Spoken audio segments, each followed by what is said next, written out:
Iran সম্পর্কিত hacker গোষ্ঠী হান্দালা group ইহুদি ধর্মীয় উৎসব পাসওভার উপলক্ষে একটি সাইবার অভিযান পরিচালনা করেছে। এক বিবৃতিতে ইসরায়েলি লক্ষ্যবস্তুর বিরুদ্ধে বড় আকারের সাইবার হামলার দায় স্বীকার করেছে গোষ্ঠীটি।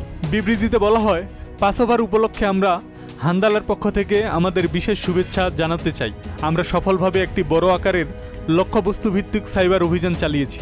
এই অভিযানে জায়নবাদী শাসনের 14টি কোম্পানির ডেটা সম্পূর্ণরূপে মুছে ফেলা হয়েছে।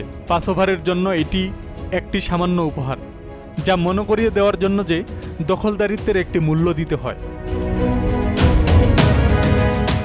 এটি ছিল একটি লক্ষ্যবস্তু ভিত্তিক বৃহৎ সাইবার অপারেশন, যার মাধ্যমে তারা তথাকথিত জায়নবাদী শাসনের অন্তর্গত 14টি প্রতিষ্ঠানের ডেটা সম্পূর্ণরূপে মুছে ফেলেছে।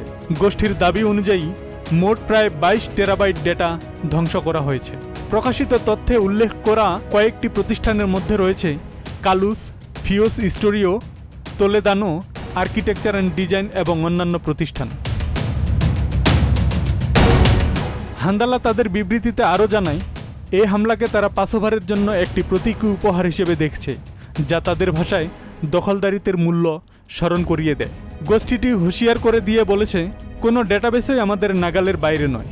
দখলদারিত্ব ও অপরাধ অব্যাহত থাকলে এর জন্য আরও কঠোর মূল্য দিতে হবে। এটি ইসরায়েলের মিথ্যা নিরাপত্তাবোধ ভেঙে দেওয়ার সূচনা মাত্র।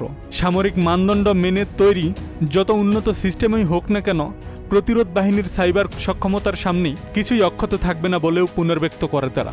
বিবৃতির শেষে তারা ব্যঙ্গাত্মকভাবে শুভ পাসওভার জানিয়ে ইসরায়েলি পক্ষকে তাদের সাইবার নিরাপত্তা আরও জোরদার করার পরামর্শ দেয়। আব্দুস সালাম, প্রজন্ম 24।